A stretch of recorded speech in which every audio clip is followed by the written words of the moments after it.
사무엘 하 말씀이 뭐 사무엘의 일생을 사무엘 하라고 그래서 사무엘의 일생을 이야기한 것이 아니라 성경은 인물 중심으로 흘러나간다고 그랬잖아요. 그래서 사무엘상은 사무엘과 또 사울 왕과 다윗을 중심으로 그것이 이제 하나님께서 이루고자 하시는 그 이스라엘 왕국을 이루어 나가는 그 과정을 하나님께서 설명을 해주셨고, 이제 사무엘 하를 통해서 이스라엘 통일 왕국이 완성되어져 가는 그런 과정 가운데 있는 사건을 하나님께서 우리에게 말씀하고 계신 줄 믿습니다. 그래서 이스라엘 왕국은 지금 이스라엘 왕국을 통해서 이제 예수님께서 재림해서 우리가 들어갈 이제 하나님의 왕국, 예수님께서 통치자로 오시는 그 왕국을 왕국의 모형이에요. 그래서 우리는 이 세상을 살지만은 이 세상이 진정한 삶이 아니고, 이제 이 세상은 나그네 길이요, 또 우리가 영생을 가기 전에 우리가 누리는 그러한 진짜 삶이 아니고, 진짜 삶은 우리가 예수님과 함께 하나님 나라에서 영생을 누리는 것이 진짜 삶이죠. 그렇기 때문에 지금의 삶을 진짜 삶이라고 생각할 수 없어요. 그러나 또 이렇게 나가다 보면 또 영지주의도 그렇기 때문에, 그렇다 할지라도 우리는 하나님께서 우리에게 주어주신 그 삶과 인생을 통해서 우리가 정말 성실하게 또 하나님 안에서 충성스럽게 또 우리와 같은 그러한 생명을 구하고자 하는 그 복음 전하는 일에 우리가 앞장서서, 정말 사도 바울이 사도행전 20장 24절로 고백한 것처럼 하나님의 은혜의 복음을 전하는 일에 내 생명을 조금 더 귀한 것으로 여기지 아니하노라. 그것이 우리 사명자, 또 하나님 성도의, 그것이 우리의 삶의 핵심인 줄 믿습니다. 할렐루야. 그래서 우리는 정말 눈으로 보이진 않지만 하나님 은혜가 우리의 삶 가운데 편만하게 펼쳐지는 것을 우리가 아시는 저와 여러분 되시기를 바랍니다. 사무엘 하는요, 구조를 보면 다윗이 이제 왕으로 등극하는 것이에요. 그래서 처음에는 사무엘하 2장 4절로 보면 이제 다윗이 왕국을 이뤄나가는데 처음부터 온 이스라엘이 통일이 된 것이 아니라는 얘기죠. 보면 우리가 어떤 교회를 보면 뭐 정말 큰 교회가 있어요. 큰 교회 그 규모도 어마어마하게 크고 성도들도 많은 그 교회가 하루아침에 이루어진 것이 아니라는 얘기죠. 하루아침에. 오늘 저와 여러분의 신앙도 오늘에 이르기까지 하루아침에 이루어진 것이 아니라는 거죠. 우리가 신앙의 중기가 있고 중기가 있고 말기가 있듯이, 지금은 거의 이제 말기라고 해도 과언이 아니죠. 그래서 그 이스라엘도 다윗의 통일 왕국이 이루어지기까지 처음에는 유다 한 지파만 참여했지만 그 안에 다윗의 여러 가지 하나님께 묻고 기도하고 또 행동한 것을 통해서 사무엘 하 5장 3절에 보면 12지파가 모두 참여해서 이제 통일 왕국을 이뤄 나가는 것이죠. 그래서 이것은 무엇을 예표하느냐? 바로 세상 왕국이 없어지고 새로운 왕국의 통치자가 되실 예수님을 상징하고 있는 줄 믿습니다. 그래서 다윗이 통일 왕국을 이뤘지만, 여부수 족속을 몰아내고 통일 왕국을 이뤘지만 다 몰아내지는 않았어요. 근데 마지막에 그 정복하지 못했던 여부수까지 정복해서 이제 그 통일 왕국이 완성된 것처럼, 예수님께서 마지막에 오실 때에 이 세상에 있는 모든 사탄 마귀 귀신의 세력을 다 몰아내고 이제 온전하게 완전한 하나님의 왕국이 이루어진다는 것을 사무엘 하 그 통일 왕국을 통해서 예표하고 있는 줄 믿습니다. 그리고 이제 중기에 가면은 굉장히 이제 다윗이 통일 왕국을 이루고 편안한 시대가 오는 거예요. 그런데 우리는 편안할 때 조심해야 되는 줄 믿습니다. 저도 갑자기 하나님께서 고린도전서 10장 12절에 그 말씀이 딱 스치듯이 지나가는 거예요. 선줄로 생각하거든 넘어질까 조심하라. 그 말씀이 딱 뇌리에 스치는 거예요. 그래서 그때는 진짜 교회도 부흥되는 그런 과정이 있었고 그랬을 때에 그래서 그 말씀을 주셔서 진짜 조심해야 되겠구나. 조심하고 교만하지 않고 겸손해야 되겠다. 이러한 생각을 가진 적이 있습니다. 그래서 하나님께서 우리가 삶 가운데 스쳐 지나가는 그런 말씀 같지만 하나님의 말씀이 성령을 통해서 우리에게 갑자기 주실 경우도 있고 그 묵상하는 데 주실 경우도 있고 그래서 우리가 편안할 때 조심해라. 또 언젠가도 굉장히 제가 편안할 때가 있었어요. 그래서 편안할 때 조심해야 되겠다 이런 생각을 했는데 편안하다고 생각할 때 저에게 병이 와가지고 그냥 이런저런 여러가지 병이 와가지고 또 그냥 엄청나게 하나님 앞에 엎드려서 회개하고 기도할 그런 기간을 몇 년 동안 제가 굉장히 그냥 회개하는 회개의 영을 하나님 앞에 불어넣어 달라고 하면서 회개하고 또 그런 가운데 하나님께서 다시 한번 저를 일으켜 세우시는 그러한 체험을 한 적도 있습니다. 그래서 중기에는 편안한 시대에 우리가 신앙생활 할 때도 초기 신앙생활도 있고 초기 신앙생활도 있고 중기 신앙생활도 있잖아요. 중기는 번성하는 그러한 단계잖아요. 그래서 부모가 성장기에 그 자녀들을 하나도 부족함이 없이 부모가 돌봐주듯이 이 중기에는 하나님께서 초기에서 중기까지는 하나님께서 도우심의 역사가 있는 줄 믿습니다. 그래서 그렇게 편안하면 하나님의 은혜를 생각하고 더욱더 경성해야 되는데 제가 경성이란 말을 찾아보니까 경성은 정신을 차리고 깨어있어야 되는데 정신을 차리고 깨어있어. 할렐루야! 정신을 차리고 깨어있어야지 예배 시간에 졸면 어떻게 해? 졸면은 정신 차리고 깨어있어라. 정신 차린 사람이 어떻게 졸 수 있고 정신 차린 사람이 어떻게 사명감이 떨어질 수가 있고 정신 차린 사람이 어떻게 하나님의 일을 소홀히 할 수 있습니까? 그래서 우리는 항상 평안할 때 정신을 차려야 되는 줄 믿습니다.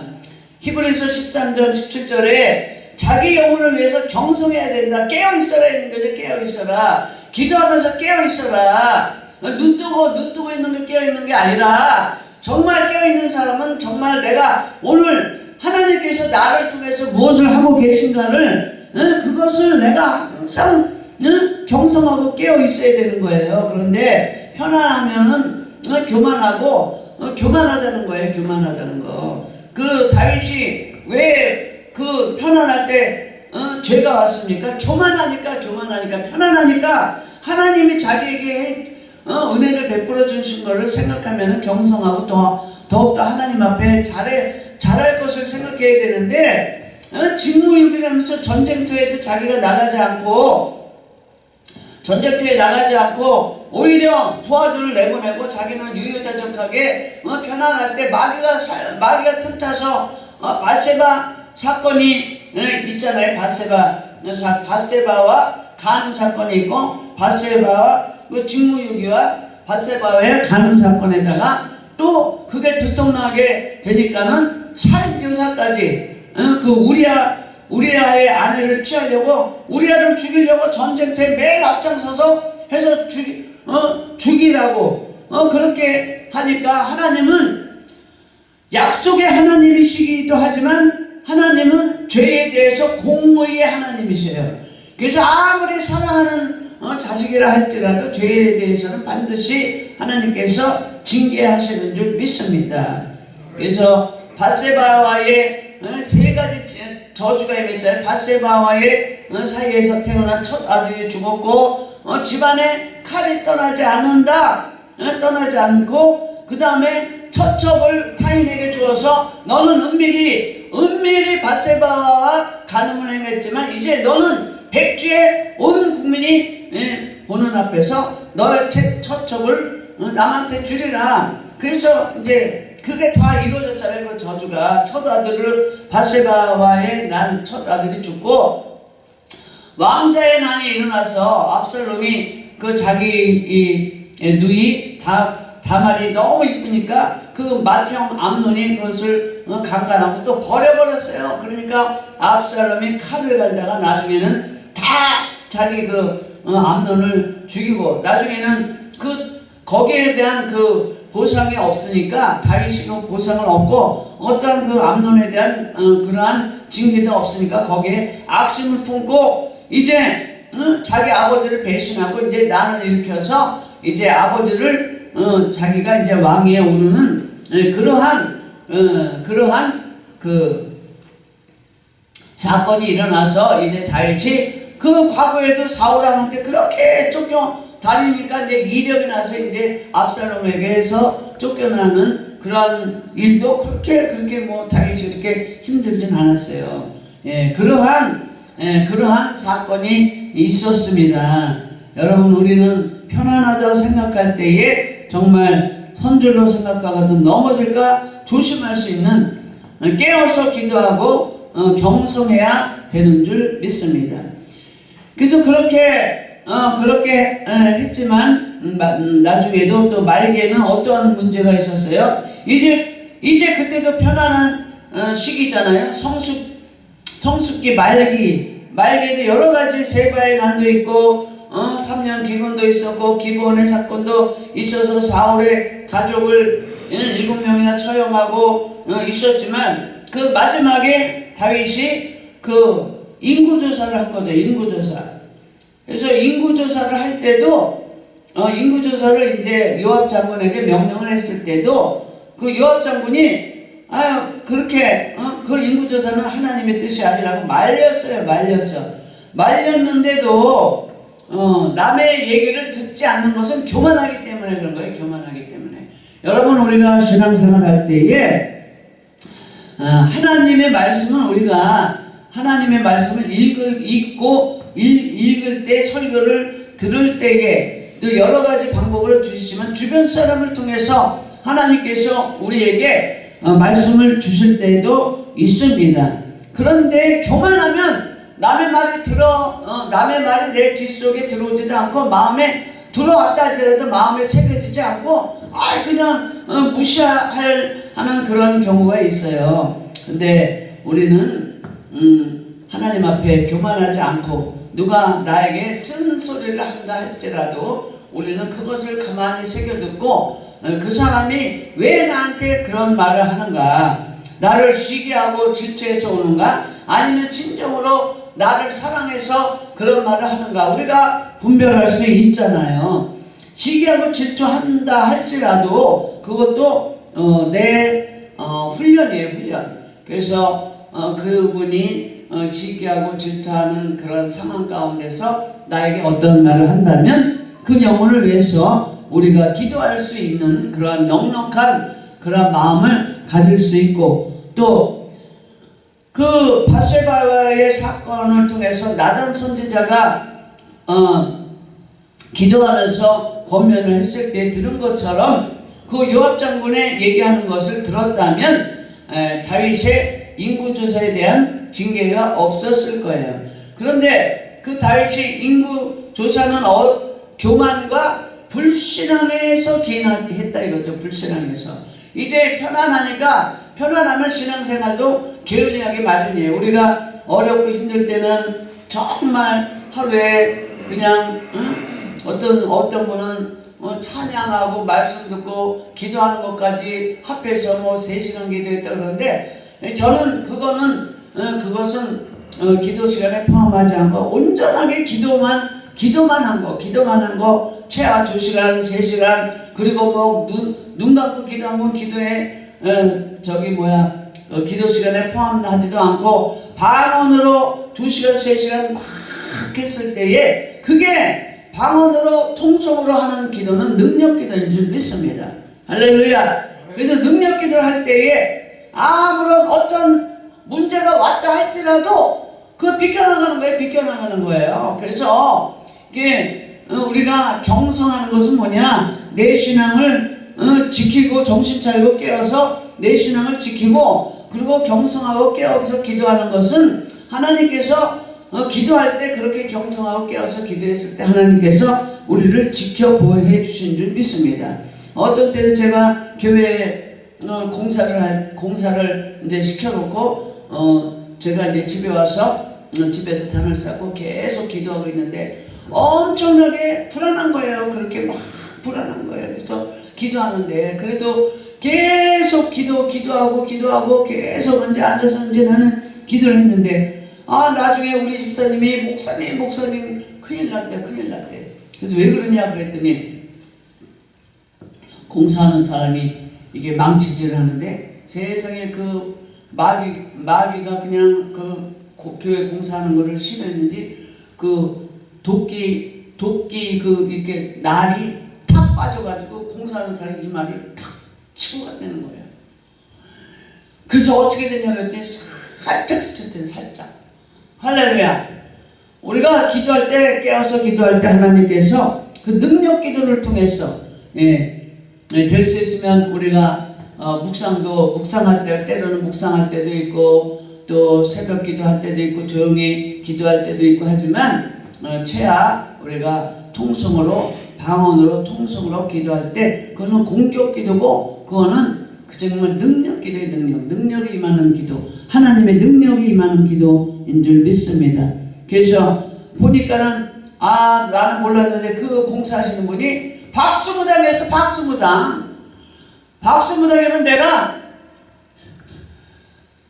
일을 시키지 않지. 근데 모르고 시켰는데 그래도 하나님께서 도와주셔서 그냥 살짝 지나치니까 자기가 또 잘못했다고 병원비도 본인이 감당해서 그렇게 넘어간 것을 알 수 있습니다. 할렐루야. 그래서 그 다윗이 인구조사를 했을 때에 하나님께서 하루 동안의 온역으로 쳐서 세상에 잘못은 다윗이 했는데 징계는 백성들이 받은 거 7만이나 온역으로 죽은 거예요. 그러니까 이제 다윗이 회개하고 내가 하나님께서 뉘우치셨어요. 다윗이 잘못했는데 백성들을 죽였구나 이렇게 뉘우치셔서 하나님께서 여호와의 사자를 보내서 이제 여호와의 사자가 명령하기를 아라우나의 타작마당에서 단을 쌓아라 이렇게 해서 은 50세겔로 타작마당하고 소를 사고 번제와 화목제를 드림으로 여호와께서 기도를 들으시고 재앙을 그치셨다. 저는 오늘 이 말씀을 읽으면서 하나님께서 저에게 어떤 생각을 주셨냐면 우리가 문제를 해결하기 위해서는 반드시 소를 사야 된다.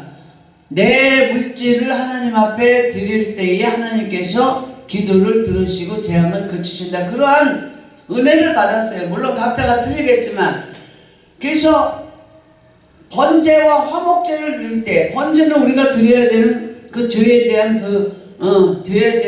그 사함의 제사지만 화목제는 뭐냐? 화목제는 하나님과 나 사이에 그 담을 허는 거예요. 허는 거. 그러니까 사이가 하나님과 나와의 사이가 좋아졌잖아요. 그러면 그 화목제를 통해서 하나님께서 이제 다윗에 대한 그 약속을 이루어 주셨다. 이렇게 신학적으로 우리가 해석을 하고 있는 줄 믿습니다. 그래서 화목제를 통해서 다윗 왕가에 대한 왕권을 회복해 주셨듯이 우리가 하나님 앞에 예물을 드리고 제물을 드리는 번제와 영적인 번제와 화목제를 드림으로 하나님과 저 사이에 하나님과 여러분 사이에 막힌 담이 풀어지는 역사가 풀어지는 은혜와 풀어지는 응답이 있기를 예수님의 이름으로 축원합니다.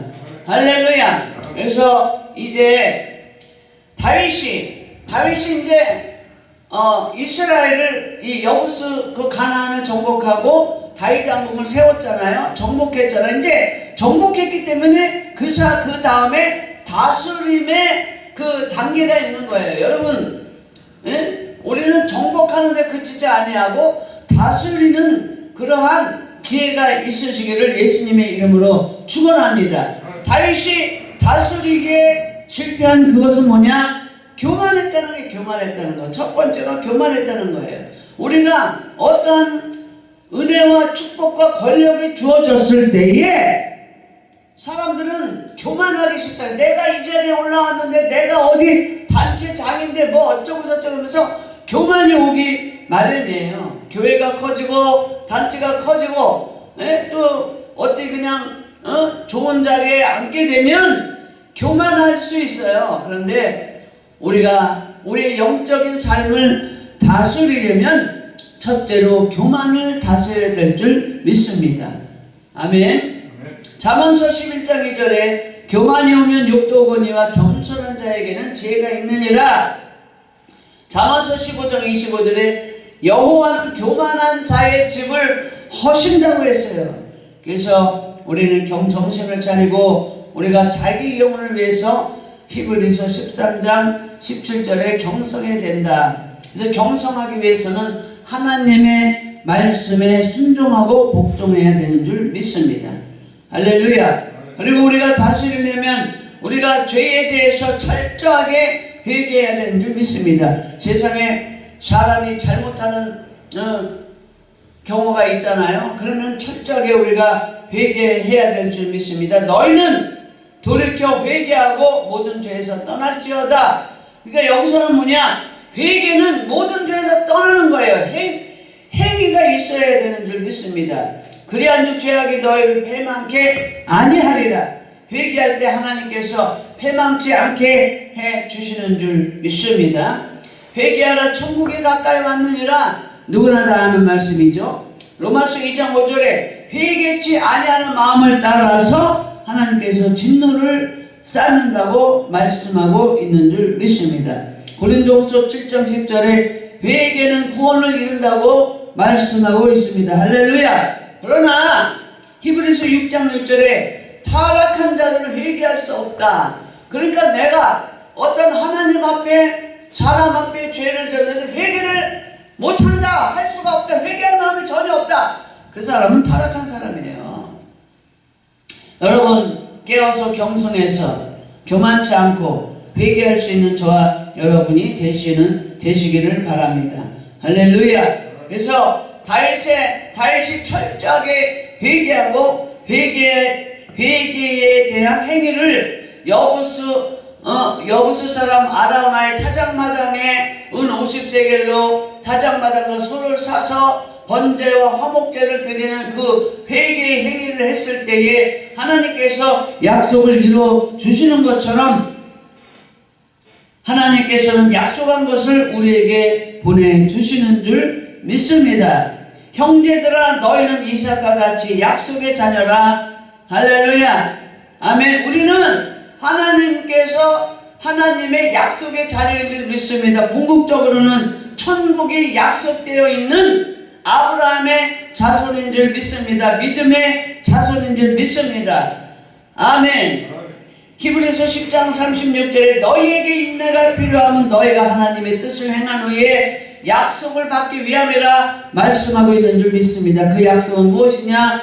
바로 천국 백성이 되는 것. 할렐루야. 하나님의 자녀가 되는 것. 그것이 우리가 믿음 생활을 하는데 궁극적인 목적이 뭐예요? 바로 하나님 자녀 천국 백성이 되는 것인 줄 믿습니다. 그래서 우리가 끝까지 우리가 신앙생활에 다윗도 초기와 중기와 말기에 있는 것처럼 우리도 이제 신앙생활에 초기와 중기를 지나고 말기에 있는 거예요. 말기가 중요해요. 마지막에 성령으로 시작해서 성령으로 끝내야 천국에 가는 거지. 사울 왕처럼 성령으로 시작해서 나중에 자살하면서 하나님의 말씀대로 살지 못하고 남 죽이기에 급급해서 그렇게 처참한 최후를 보낸 사람처럼 되지 아니하고 우리는 약속의 하나님을 믿고 바라보면서 이제 하나님께서 저와 여러분에게 많은 것을 주셨어요. 그것이 정복입니다. 하나님께서는 모든 사람에게 골고루 달란트 주시고 시간 주시고 재물 골고루 주신 거예요. 물론 크고 작은 것이 있지만 그러나 그것을 하나님이 주신 것을 정복하고 다스리는 것은 나에게 달려있다. 아멘. 나에게 달려있는 것을 통해서 하나님께서 열매를 맺게 해 주시는 줄 믿습니다. 그래서 우리가 사무엘하를 통해서 다윗과 같이 교만치 아니하고 또 회개하고 또 약속의 하나님을 바라볼 수 있는 저와 여러분이 되시기를 예수님의 이름으로 축원합니다. 기도합니다. 할렐루야. 아버지 감사합니다. 하나님, 우리 인생의 신앙생활의 초기와 중기와 말기가 있습니다. 이제는 우리 신앙생활의 말기입니다. 믿음의 주여 또 온전케 하시는 이인 예수만 바라보면서 우리가 하나님께서 우리에게 주신 아버지 하나님 축복 가운데에 평안하다고 교만하지 않고 항상 경성하여서 깨어서 기도할 수 있도록 주님 도와주옵시고, 또 혹여 죄가 있다면 즉시 회개해서 죄에서 떠날 수 있도록 주님 도와주옵시고, 약속을 반드시 주시는 하나님을 바라보면서 믿음으로 승리할 수 있도록 우리 주님 도와주시옵소서. 감사하며 거룩하신 예수님의 이름으로 기도합나이다. 아멘.